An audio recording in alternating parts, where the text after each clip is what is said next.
I came across a video from a YouTube channel called Qoves a couple of years ago. They're a channel that focuses on the age-old question of what makes a face beautiful through anthropology and cognitive psychology. They also offer the chance for us to get a personal report done of our own face. And I like to think my curiosity for a report supersedes my insecurities for myself. So, like a fly to a light bulb, knowing it probably will get burnt, I got the Qoves report of my face. Her greater jaw width in proportion to her mid-face masculinizes her face. Bruh. Yeah, so I've got a slightly wider jaw than preferable for an attractive female face. Talking about my nose profile, so you can see here I have a visible side profile. The subject lacks an aesthetic feminine nasal contour and has a straighter dorsal contour, which is a masculine feature. So I've always known that I think I have a relatively nice average face. Don't think of it much. I try and enrich my life and colour my life in lots of hobbies, interests and talents that are outside of how people perceive me physically. At the same time, I am a woman living in a modern day society where inevitably we are judged by how we look to a certain extent. We can change how we present to the world by changing our fashion, what we wear, over a longer term changing our body with fitness, having a leaner body mass, present with slightly less body fat, and therefore look objectively more attractive in terms of our body. But it's much harder to make long-term changes with our facial aesthetic, shall we say. Until now. So they've made a morph of my face, and in the morph, the jaw contour to the chin was made sharp. The mento-cervical angle was raised slightly to give me a sharp under-chin region. Apparently that's more attractive. And this was further enhanced by removing the excess soft tissue in the under-chin region. So I possess some, you can always clamp down your jaw, but I possess a little bit of jowls or something here that obviously with age, as we lose the elasticity of our skin, is just going to become more prominent. My background is in human anatomy. I did a degree and a master's in it, and I find all aspects of humans and the way we evolved, our psychology, anthropology, how we communicate with each other, aspects to do with our evolution, really, really fascinating. And this is the first time that I've seen an overlap with fitness. Take the jaw, for example. I have a feminine jaw angle, apparently, but an undefined jaw outline. And according to Qoves, a submental region that is far from ideal. Mouth breathers who don't regularly breathe through their nose but rely mostly on their mouth for breathing tend to have a softer jaw as well, where the jaw isn't as defined. A bit like that. I'll place some pictures so that you can see what I mean. And interestingly, especially in children, in prepubescent children who are yet to grow into adults, once they become nasal breathers, their jawline tends to change and the shape of it tends to become more defined and change the overall aspect of their face to be deemed as more, I guess, objectively attractive. You can decide for yourself from the before and after photos. So in this way, we do see a slight overlap in fitness and the structure of our faces that goes beyond our genetics. Because if we're not regularly doing exercise and we have to rely on our mouth breathing more than our nasal breathing to get more oxygen in and carbon dioxide out when we do something a little bit more strenuous, like break into a jog from a walk, then we're relying more on our mouth breathing. And I'm not saying, when I go for a run and it's a little bit strenuous or do any type of exercise, I eventually will have to breathe through my mouth. I'm also trying to do more runs, or at least my zone 2 slower runs, where I'm breathing nasally to not rely so much on that mouth. And that's why we've seen a rise of people sleeping with mouth tape. That's not just a craze. That has been shown to help people who have grown up breathing through their mouth and ensure that when they're asleep and they can't control it, that forces them to nasal breathe.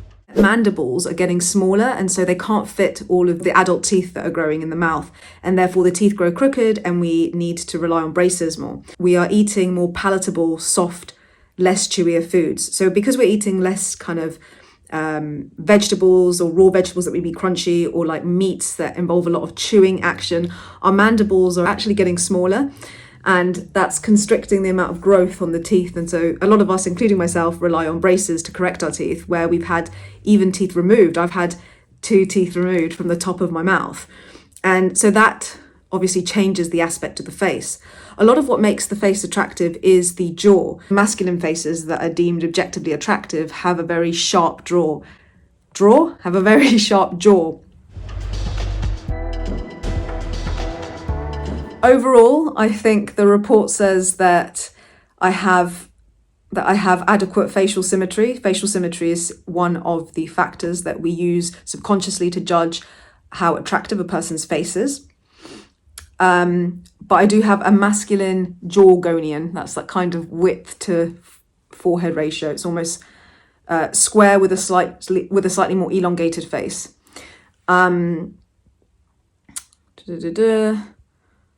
I also have, where I do have asymmetry is that jawgonian. One side seems to be steeper than the other, which is clearly visible in the splitting of my face from right and left pictures, which I will insert here so you can see what they mean.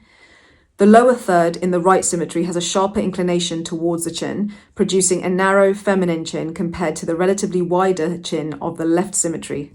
And you can see the visible difference, indicating a significant width asymmetry of the lower third. Lastly, the contour of the jawgonian is visibly asymmetric, but the right symmetry has a rounded feminine gonian compared to the much sharper masculine gonian on the left.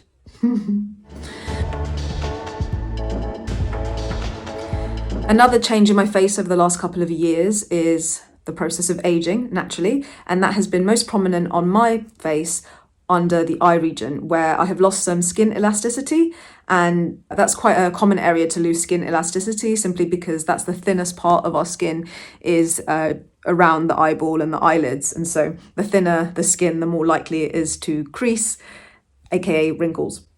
And so I have decreased my skin elasticity with my age, and the periorbital muscles have probably weakened a little bit, and therefore this tends to push the eyebrow to sag downwards in a lot of people. So you can mask this by painting on eyebrows in a certain way, shape of my eyes.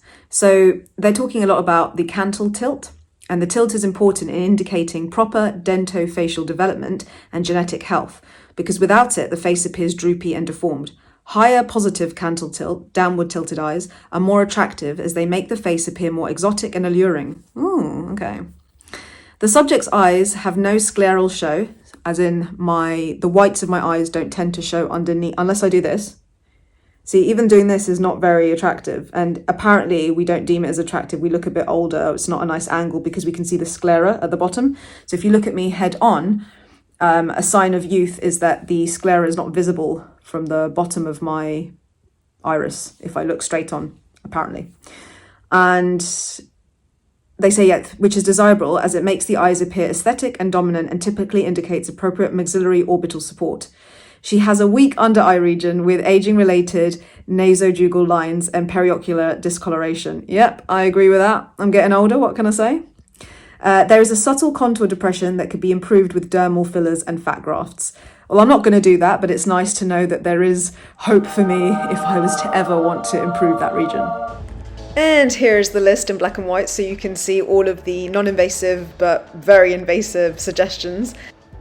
We advise consultation with a certified cosmetic facial plastic surgeon. It just cracks me up. I won't be getting any invasive treatments or surgeries, but I did try the skin routine and suggestions that they had for me, and you can watch that in this video over here if you're interested. One thing I liked is they also suggested things I can change if I want to. I would never go under the knife just for a cosmetic or aesthetic change, but I don't judge anyone who does. But they do suggest some cosmetic surgical enhancements that I could make should I want to do that. The things that I can change without that are my skin texture. I tend to have a lot of hyperpigmentation, so lots of red, white, different color patches, and a few acne marks and pock marks, they're called as well, where you have these kind of red sort of different colored areas, and generally some freckles and discoloration from my time spent in the sun, regardless of me wearing SPF. My eyebrow hair contours can be improved.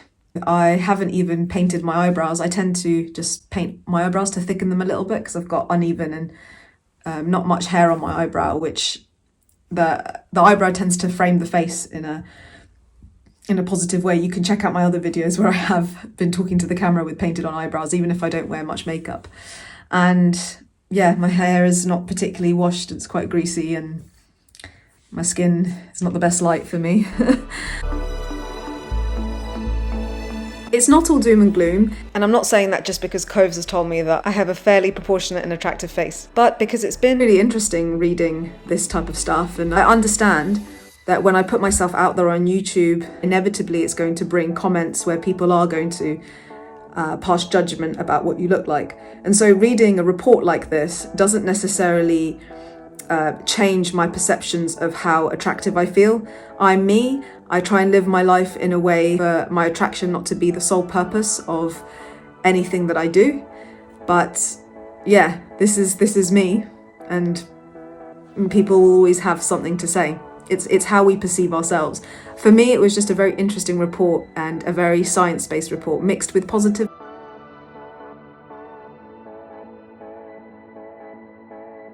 and negative comments.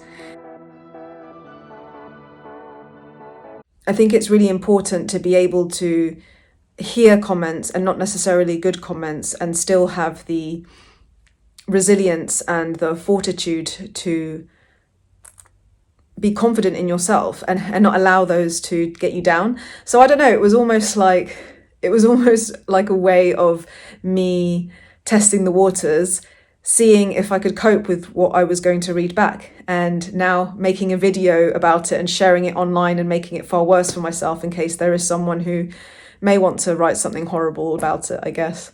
I don't know. I'm just a person. I'm just a human. The final message that I want to conclude with is essentially my page is about fitness, and this subject may seem like a little bit out of the usual, and it probably is a little bit unusual in terms of what I'm speaking about, but I wanted to include it because I have seen some overlap between the world of fitness and having an aesthetically pleasing body, even though that's not my primary goal.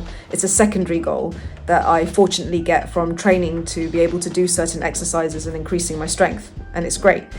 And that bleeds into also attraction in general and how we are perceived, especially people who promote themselves and put themselves online like I do with this YouTube channel. And this is just a bit of low-hanging fruit that I can do relatively easily, as well as painting on my eyebrows a little bit better so that they structure my face in a more appealing way. And yeah, I'm not going to do any more because realistically I'm not going to keep it up, but those little things hopefully can help me along the journey of becoming older, wiser, and a better person. I hope you've enjoyed this video. If you have, please give me a little like. I thought it was an interesting topic to share. So yeah, thank you for watching up to here. Why not watch this video next?